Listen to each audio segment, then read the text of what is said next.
Well, thank you, John. Good evening to everybody. It really warms my heart to see all of you here today. I really mean that. As John said, I think of you as family, the members of the Word on Fire Institute, even though we're thousands of miles away from each other. It's just marvelous to think that, a sermon I give or a podcast or whatever comes all the way over here and moves into your minds and hearts. And the forming a family, forming a community of the Word on Fire members, that's what it's all about. Honest to God, one of the great highlights is seeing and meeting all of you, because that's the means by which we're going to carry the Word on Fire ethos, I hope, into this country. Hey, I just want to share with you a couple of simple ideas. I know you've all been following me over the years, so maybe this is not very new to you, but I worked up a little presentation here on some of the principles that undergird my work and inform the work that I do. And that's really Word on Fire principles I hope you would also take in as you do your evangelizing work. That's the purpose of the Word on Fire Institute, is to form an army of on-the-ground evangelists who can move, as Vatican II envisioned, into the various expressions of the secular culture. So anyway, I want to share with you just a few of these principles briefly, and then I want Andrew will speak, who's one of our fellows at the Word on Fire Institute. Here's the first principle that undergirds my work. I'm going to name each one, by the way, for a figure from the tradition. The first one is the Irenaeus Principle. So maybe if you've been following me, you know that St. Irenaeus is a theological hero of mine. I think in many ways, along with Origen and Augustine, the greatest of the church fathers. Irenaeus always said that he was taught by Polycarp, who was taught by John. And so by a couple of quick steps, he goes right back to the apostolic age and claims that authority. But the great adage that I quote probably ad nauseum is Gloria Dei Homo Vivens from Irenaeus. The glory of God is a human being fully alive. Now, why is it important? Because I think beginning for all kinds of reasons in early modernity, but very much enduring to our time, is the assumption, is the presumption that somehow God and we are rivals. God's a threat to our flourishing. For God to get the glory, I have to get less glory. Well, see, Irenaeus saw through that long ago. No, the glory of God is when we are fully alive. And the metaphysical reason for that is that God is not a being competing with us on the same sort of playing field. God is the sheer act of to be itself, informs and undergirds and makes real finite reality. Therefore, he's not competing with us. His proximity enhances our humanity.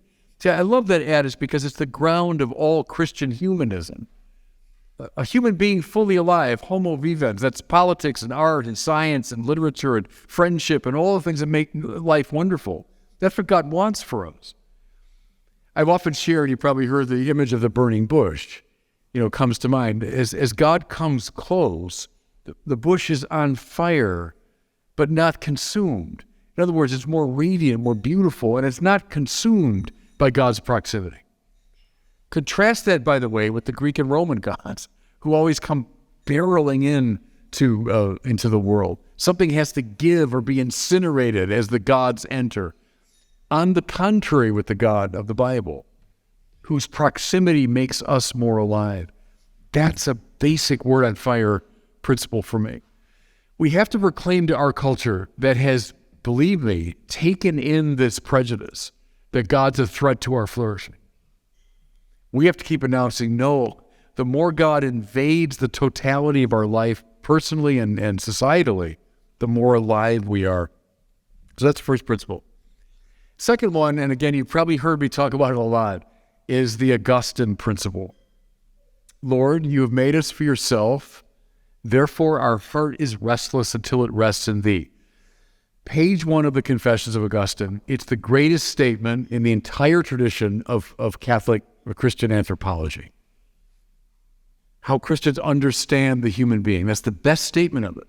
Lord, you've made us for yourself. Therefore, and then Augustine doesn't say our hearts in his Latin, but cor nostrum, he says, our hearts. So what he's saying is we all have this in common. No matter our background, no matter who you are, no matter how you've been shaped and formed, everybody has this restless heart. I've taken it as fundamental to all my work in evangelization, is I just go forth assuming everybody's hungry for God. Now, as Augustine well knew, it takes strange form very often. So the restless heart hooks onto something less than God. And for my money, that's the best single diagnosis of what goes wrong with human beings. Now, we can analyze it psychologically and economically and politically, but at the bottom level, that's what goes wrong with all of us sinners, is we take the infinite desire for God and we hook it onto something less than God. And it makes us frustrated first and then addicted. And you see that throughout the Bible, story after story. Something less than God becomes the focus of the deepest longing of the heart. Well, then I become addicted to it because I have to get more and more and more of it. It never satisfies me. What the classical spiritual writers called concupiscence is very close to what we call today addiction. See, my assumption is almost everybody you talk to in the world today is addicted to something because their hungry hearts, their restless hearts are not properly directed. That's what my work is about in many ways, is directing the restless heart the right way. That's my hope for everyone involved in Word on Fire. It actually constitutes one of the basic arguments for God's existence, doesn't it? If we have a desire that's truly natural to us, that desire orders us towards something real. Right? So our hunger for food is an indication there really is food that will satisfy it. And our thirst, it really is an indication that there's something out there to satisfy it. So in a similar way, we all have a hunger and thirst for the infinite. It's the sign that there really is an infinite fulfillment of that desire. So the Augustine Principle, when people are berating me on social media, so whenever you go on social media, people will make comments, right? And they typically don't comment by saying, "My bishop, that was a wonderful observation. Thank you so much. It's changed my life." You rarely hear that. You hear someone attack it. But the key, I think, to any good evangelist is to know behind that question, there's somebody with a restless heart. And look, they're coming on a website dedicated to religious themes. So, there's something drawing them, and it's the Augustinian. Third principle I'm naming for John of Damascus. John Damascene, maybe not a household name, but this figure he bridges the 7th into the 8th century. John Damascene took a lead role in the iconoclast controversy of that time. It was a pivotal moment in the history of the church. There were those who were saying, for all kinds of reasons, some going back to the Old Testament, some coming from Islam, which was emerging right at that time, that we shouldn't make images for God. Right? It's an insult to God. It's idolatrous. Don't make graven images. And so the iconoclasts, the breakers of icons, well, they were countered by the iconophiles, those who love icons. And their leading articulate spokesman was John of Damascus. Now, I think he's so important because if he had lost that battle, if the iconoclasts had won, there'd be no Notre Dame or Chartres Cathedral, there'd be no Sainte-Chapelle, there'd be no Sistine Chapel ceiling. The whole history of Christian art and iconography and the visual representation of the faith wouldn't have happened. Of course, his central argument is really interesting, John of Damascus. It was, well, look, God made an icon of himself. So the incarnational sensibility, and that's Paul's own language, that Christ is the icon of the invisible God. And that's the key, isn't it? So a visible icon, the humanity of Jesus, becomes the means by which we have access to the invisible God. And that's how one prays with an icon. By extension, that's how one can use the visible, the visual, the artistic, the sensual, to have access to the invisible things of God. That, to me, is a fundamentally important principle, and you know that from my work. I believe in preaching, I believe in the power of the word, but I think you evangelize through beauty. So I've taken Balthasar as a key influence there. Balthasar, who reversed the transcendentals. Instead of going from the true to the good, the beautiful, he begins with the beautiful. In fact, Balthasar thought that the beautiful was often the kind of the poor stepchild of the transcendentals. That there's a lot of focus on the true and the good in our tradition. Indeed, there is. And the beautiful is more of an afterthought. And he said, no. In fact, it's the first of the transcendentals.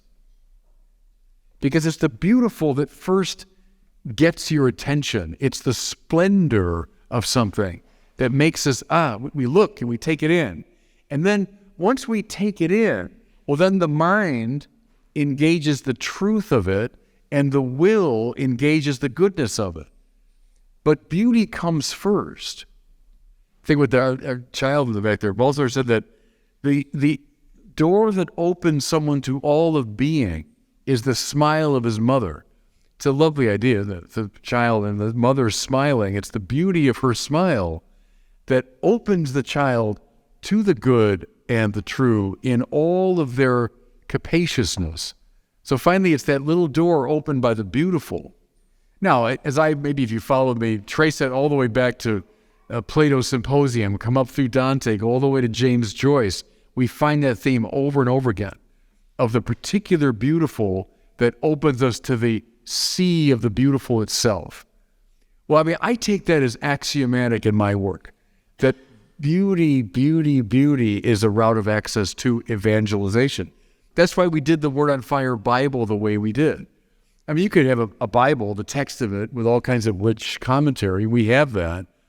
But I wanted that Bible to be beautiful, that you'd sit down and you want to contemplate that Bible. Like, what was it these last several days I've told my friends here, I think it's the best view I've ever had from a hotel room ever in my life. It's right across the river, and I open the drapes in the morning. There's the entire complex of the Houses of Parliament. Puget, of course, deeply Catholic architecture. Very ecclesiastical looking building, isn't it? But what is it? I'll spend an hour just gazing at it. It's because the beautiful is the first of the transcendentals. It's what grabs our attention. I would like everyone in this room, if you want to be an evangelist, to evangelize through beauty. How important the beauty of this culture is, So that's the John of Damascus principle. It's anti-Kantian. So, Immanuel Kant, the greatest of the modern philosophers. But Kant's influence, it's enormous because he reduced religion to ethics. This came up in a conversation last night that I had. When you get push comes to shove, what religion's all about, Kant said, is ethics. So liturgy and sacraments and all that is reducible to ethics, making us good persons. Well, that's all over the place today, isn't it? It all comes down to social justice. Well, yeah, we love the commitment to social justice, but it doesn't all come down to social justice. That's a reductionism that we ought to avoid because the beautiful opens up all these other horizons. Okay, so the Irenaeus Principle, the Augustine Principle, the John of Damascus Principle, and then fourthly is the Thomas Aquinas Principle. So here's my intellectual hero, the person who changed my life when I was a kid and set me on a path I'd never really left. Faith and reason, obviously, Thomas is the great avatar of the faith and reason relationship, that we avoid that bifurcation. We don't say, by faith alone, we don't drive a wedge between faith and reason, but we use our minds. We're a smart religion. And I keep banging pulpits and podiums all over the world. I'll bang this one too. To make that point, because we've so suffered from it, everybody. I can't really speak for here, I speak my own country, but the dumbing down of our faith was a pastoral disaster. Not just intellectual disaster, it was a pastoral disaster. Because survey after survey will show that's why young people have disaffiliated. Again and again they'll say, because religion just seems stupid, or it doesn't make sense, I don't believe the doctrines. Science refutes religion. And so, in many ways, we did this to ourselves when we threw away many of our intellectual weapons. When I was coming of age, apologetics was a bad thing. It meant you were defensive, you were anti-ecumenical, you weren't respectful of other points of view, you were a cramped rationalist. No, but we need apologetics all the time, from Irenaeus and Origen all the way through C.S. Lewis. We've had this marvelously apologetic tradition The fact that we threw away those weapons was one reason why the new atheists, many of whom were started right here, right? Why many of the new atheists had such an impact. And God bless us, they're terrible. They're nothing new about them. They're just rehearsing these old tired arguments from the 19th century and the existentialists and all that. But that we were so ill-equipped to deal with those, frankly, superficial objections to religion. That's a commentary, a very negative commentary on the fact that we had robbed ourselves of our own intellectual tradition, I think. You got the sense I feel strongly about this. Relatedly, man, how we have underestimated what especially young people are capable of. Something I'll tell you, I'm proud of this. When I started doing my work with the videos and that sort of thing years ago, many people said to me, "Oh gosh, Father, this is way over people's heads. You can't sit from a bookcase and with your Roman collar on and talk about Thomas Aquinas. I mean, come on, no one's going to listen to that." Well, by God, they have listened. We have 125 million views on YouTube, and I'm darn proud of that. And I throw it back in the faces of my early critics who felt that, no, people aren't capable. Nonsense. Of course they're capable of it. And I loved it. I never designed any of those videos for high school kids, or you call them secondary students here, right? Secondary school. But I was delighted when teachers came to me and said, "Oh yeah, I'm using them in my classroom." Good. Because my generation, believe me, we all thought, oh gosh, the kids can't handle anything. They're handling advanced physics in high school. They're handling advanced chemistry, advanced literature. They're reading Shakespeare. Why couldn't they handle something more advanced in religion? So the Aquinas Principle says in our evangelizing, we got to stop dumbing it down. We got to stop underestimating what people are capable of, and we've got to feed them serious stuff. I told this story the other day. So I mentioned the new atheist, Christopher Hitchens. I kind of a guilty pleasure, I suppose, listening to Hitchens because I just sort of liked his style, and his moxie. But I was on a radio program, this many years ago, 20 years ago. It was a Canadian program, and they were interviewing me about Hitchens because he was all the rage at the time, and all his objections. And so I answered them for an hour, But at the end, the fellow said to me, "Well, Father, would you at least admit this, that Hitchens got you Catholics thinking about these things for the first time?" I did that, and I said, Origen, Irenaeus, Augustine, Chrysostom, Jerome, Anselm, Bonaventure, Thomas Aquinas, John Henry Newman, G.K. Chesterton, C.S. Lewis. I said, trust me when I tell you, we did not need Christopher Hitchens to get us thinking about these things for the first time, But look, I don't entirely blame him because we did that to ourselves. We dumbed down the operation, and we got to stop that. Okay, enough of that. So there's the Aquinas Principle. Last one, and then I'll stop. Last one I'm going to call the Fulton Sheen Principle. I know he's not as well known here. I spoke the other day at St. Patrick's in Soho, and that's where Sheen, of course, the great American evangelist, first one to really use radio and television in a powerful way. He used to go there. He'd come to England on vacations or when he was studying, and he lived at St. Patrick's and preached there. So a strong association. He loved London, by the way. In fact, Chesterton wrote the preface to Sheen's first book. His doctoral paper he turned into a book, and he got Chesterton somehow to write the preface for it. Anyway, Fulton Sheen, who taught philosophy and religion and apologetics for about 20-some years at Catholic University in Washington. It's my alma mater. And then when he was probably in his, late 30s or 40s, he gets into radio first, did the Catholic Hour for many years, and then famously gets on television in the 1950s, where he outperformed the biggest entertainers of the time, Frank Sinatra, Jackie Gleason, and Milton Berle. He was topping the top entertainers of the time. The reason I invoke him is Sheen faced a lot of the same thing that I faced early on. Namely, people saying to him, look, Bishop, you can't do anything serious on radio or television. It's going to be superficial by its very nature, and I don't bother. It's just going to dumb it down. Well, Sheen, calling upon his own very rich intellectual formation, he had the agrégé, advanced doctorate from Louvain, calling upon all of that and showing great rhetorical skill and understanding the culture very well, was indeed able to proclaim the faith in such a way that he galvanized millions of people across the English-speaking world. But somehow it's funny to me still. I don't entirely understand it. After Sheen, we dropped the ball, seems to me. After Sheen, we Catholics just became terrible at the use of the media. And that's what I started to see in the 1990s was we have to follow Sheen. We have to use this tool at a time of radical disaffiliation.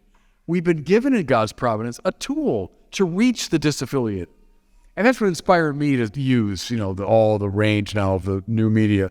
And so I think you can do it in a way that's appealing to a more general audience and yet substantive and reflective of the richness of the tradition. So I invoke Sheen.